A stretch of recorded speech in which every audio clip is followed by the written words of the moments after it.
E a gente segue falando sobre o cenário da guerra, pessoal, porque a escalada dos conflitos no Oriente Médio voltou a acender alerta sobre o preço dos combustíveis no mundo todo, né? E também aqui no Brasil.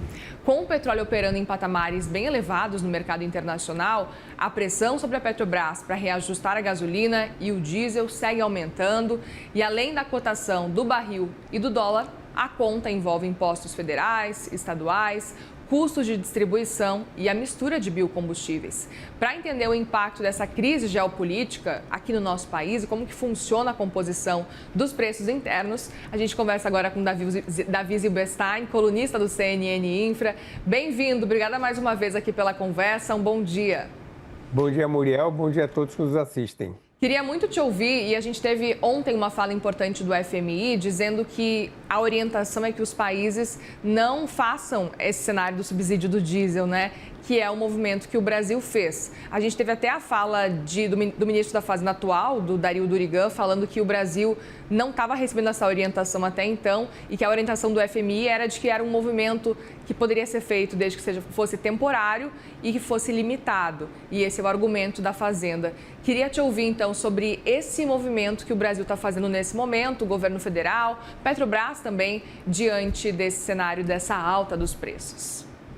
Bom, inicialmente, como você falou, a gente está vivendo um cenário no mundo completamente atípico, disruptivo. Eu não gosto muito da palavra, mas ela é muito apropriada, no sentido que a gente tem um novo mapa, uma nova conformação na questão da produção e da distribuição de combustíveis. Essa é uma realidade que a gente não tem nenhuma forma de mexer, de alterar, ou seja, a causa, ela não vem, ela está muito longe daqui, ela está quase 5.000 quilômetros de distância da gente, mas o impacto é inevitável. Então, e o mundo, não só o Brasil, mas principalmente o mundo, o Brasil menos do que o resto do mundo, o mundo, ele roda hoje quase 80%, ou praticamente 80%, com combustíveis fósseis. Quando você rompe um dos elos dessa engrenagem, dessa grande máquina, e uma engrenagem parte funcionar, uma engrenagem importante, que foi o que aconteceu agora com a guerra no Oriente Médio, todo o sistema vai sofrer. E a gente vai sofrer também aqui no Brasil, porque o Brasil é um país que optou há 60 anos, desde os últimos 60 anos, por ser um país essencialmente rodoviário. Então, o nosso principal modal para transporte de mercadorias, para transporte de pessoas, são carros, são os automóveis, caminhões, ônibus, enfim. Nós somos um país muito dependente, principalmente no setor de transportes, de combustíveis, principalmente combustíveis fósseis, e onde a gente tem hoje o problema maior, que é onde o governo está atuando. E eu acho que, apesar da orientação da FMI, eu acho que os governos têm sim que buscar meios de minimizar esses impactos, né? De qualquer maneira, não adianta, a gente sabe que quando você mexe numa ponta, você vai atingir a outra, ou seja, o cobertor é curto. Quando você vai subsidiar ou criar subvenções para o combustível, você vai ter problemas de alguma maneira, problemas fiscais, quer dizer, que tem que ser resolvidos. Agora, efetivamente, tem sim, na minha opinião, e tem que ser temporário, obviamente, porque primeiro o mundo não vai aguentar muito tempo vamos dizer, essa ruptura que a gente está tendo, utilizando os estoques que os países têm. Então, essa solução vai ter que sair de alguma maneira em prazo curto. Nem o governo brasileiro, nem nenhum governo tem meios ilimitados de recursos para subvencionar o consumo de combustível. Então, esse é o quadro.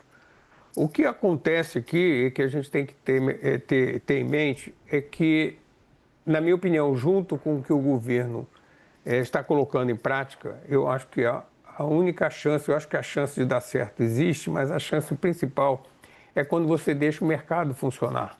Ou seja, você tem que juntar as duas coisas. Não adianta você coercitivamente impor valores ou tabelas ou margens ou conceitos subjetivos sobre o que é abusivo e o que não é abusivo, quando o mercado precisa funcionar.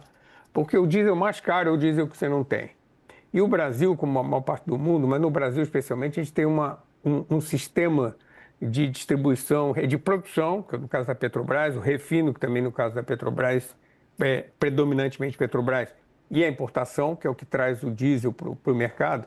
Mas depois esse diesel ele tem que ser misturado ao biodiesel, ele tem que ser transportado para as bases, ele tem que ser distribuído para dezenas de milhares de revendas, ele tem que ser de alguma maneira, e você tem uma logística extremamente complexa, dependendo de onde você produz e de onde você entrega. E se você juntar a subvenção, como eu falei, reitero que faz sentido, de alguma maneira, mesmo que seja temporário, você tentar minimizar os impactos, porque quando você mexe no transporte das pessoas, no transporte de mercadorias, no custo da agricultura, então indiretamente no custo do alimento, enfim, faz sentido. Agora, se isso não vier acompanhado de uma liberdade de mercado que é competitivo, eu acho que o risco aumenta. Ou seja, o que eu quero dizer é o seguinte, não adianta, na minha opinião, não vai adiantar se isso vier acompanhado com uma predisposição para medidas punitivas que não fazem, na minha opinião, nenhum sentido para o mercado que funciona muito bem. O Brasil tem um dos melhores mercados do mundo em termos de logística, de distribuição de combustíveis, de revenda de combustíveis. As margens são as menores se você pegar o preço, o custo do diesel. Vamos pegar o diesel como exemplo. Se você pegar o custo do diesel, eu estava notando o custo do diesel dá 60%.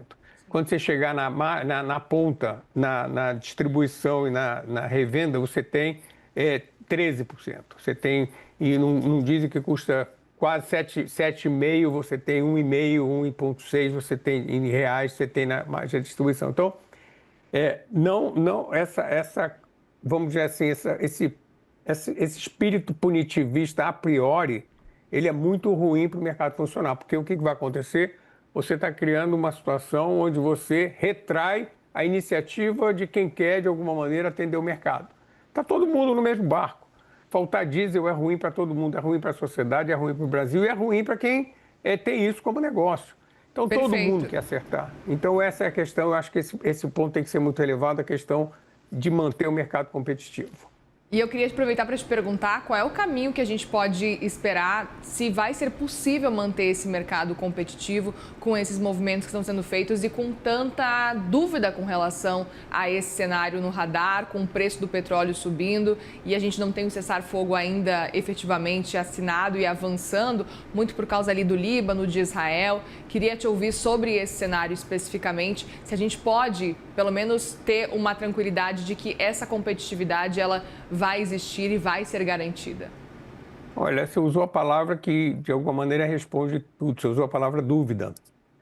A dúvida, como eu disse, a dúvida ela vem de fora e ela se propaga. Você tem uma contaminação da dúvida do que vai acontecer na origem de todos esses problemas. Então, esse processo vai demandar uma gestão muito delicada, muito complexa e principalmente inédita. A gente nunca teve uma situação como essa, onde não só o que está acontecendo agora, mas nós temos que nos preparar para as sequelas do que está acontecendo agora. Então, essa gestão ela tem que ser feita de uma maneira muito integrada entre os agentes de governo, a agência reguladora, os elementos de mercado, porque no final das contas é a Petrobras que vai garantir o diesel, é o importador que vai garantir o diesel, que no caso o importador essencialmente é quem vai distribuir esse diesel depois. Ou seja, você tem que ter uma relação harmônica entre as partes, de modo que está todo mundo no mesmo barco. E esse barco a gente está andando, vamos dizer assim, com uma meteorologia muito dentro de uma névoa, então a navegação tem que ser muito cuidadosa. Mas você não pode de alguma maneira, perturbar muito o que está funcionando hoje, de modo que a gente tenha a garantia que as coisas saiam corretamente. Muito bem, Davi Zilberstein, colunista do CNN Infra, e falei aqui na hora de falar o seu nome, mas eu aprendo, viu? Acertei no fim. Tranquilo. Tranquilo, Muriel. Zilberstein, obrigada mais uma vez pela conversa por aqui. Um bom dia de trabalho para você, viu? Obrigado igualmente, um abraço a todos. Um abraço, obrigada.